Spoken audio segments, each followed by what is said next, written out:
Assalamualaikum warahmatullahi wabarakatuh. Halo semuanya, perkenalkan saya Lulu Safira, salah satu anggota dari kelompok Storytelling Digital yang diampu oleh Ibu Yuli Rahmi Pratiwi. Nah, pada video kali ini kami ingin memperkenalkan ke teman-teman sekalian mengenai Rumah Singgah Tuan Kadi. Kami juga telah melakukan wawancara yang dilakukan salah satu anggota kami, yaitu Farentika, dengan petugas kebudayaan dan pariwisata Bapak Syarifuddin. Yuk, simak terus. Rumah Tuan Kadi awalnya dibangun oleh Haji Nurdin Putih, seorang saudagar yang terkenal di Senapelan sekitar tahun 1895. Fatimah binti Nurdin Putih, salah seorang anak perempuan beliau, menikah dengan Zakaria bin Haji Abdul Muthalib.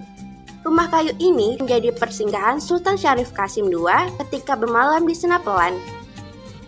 Perkembangan rumah ini dari berdiri hingga sekarang masih utuh apa adanya. Karena sekarang telah menjadi warisan budaya kawasan perkotaan di Kota Pekanbaru, dan dengan adanya kebijakan pemerintah di dalamnya yang mengatakan agar tidak merubah apapun struktur di dalam rumah ini. Sebelum pemerintah mengambil atau menetapkan rumah ini menjadi cagar budaya, terdapat beberapa koleksi di dalamnya karena rumah tersebut masih menjadi tempat tinggal ahli waris. Tuan Kadi itu adalah gelar yang diberikan oleh Sultan Siak kepada seseorang yang ditunjuk sebagai penasehat di dalam hukum syariah Islam. Ia juga berperan sebagai hukum munakaah dalam urusan pernikahan, dan juga ia sebagai pemberian terakah pusaka di wilayah Kesultanan Siak. Rumah ini terdapat banyak sekali kamar-kamar atau bagian-bagian. Ada kamar utama, ada juga beberapa kamar lainnya. Lalu ada ruang tamu, ruang keluarga, dan juga struktur susunan dinding rumah yang tersusun secara vertikal. Hal ini diartikan sebagai pembeda suatu status sosial. Apabila susunan papan itu vertikal, maka pemilik rumah adalah bangsawan atau saudagar kaya. Selain itu, rumah ini memiliki banyak sekali jendela.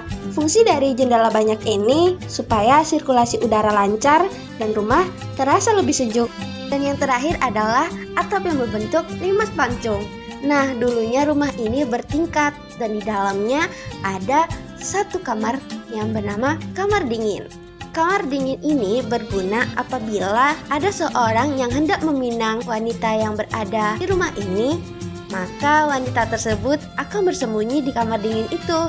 Dan disitulah wanita tersebut dapat melihat calon prianya melalui lubang-lubang yang ada pada lantai atap tersebut. Dikarenakan perkembangan zaman dan kemajuan teknologi, banyak sekali generasi muda yang melupakan kebudayaan yang ada di daerahnya sendiri, termasuk Rumah Tuan Kadi ini yang berada di Kota Pekanbaru.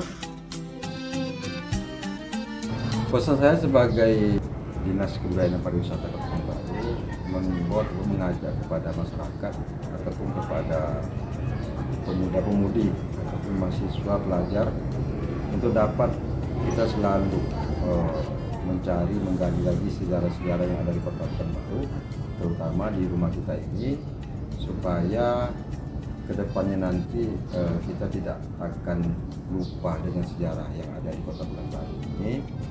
Dan kita minta juga kedepannya sama-sama kita melestarikan dan mempromosikan apapun yang ada di Kota Pekanbaru ini mengenai sejarahnya melalui media sosial, bisa juga kan melalui mulut ke mulut.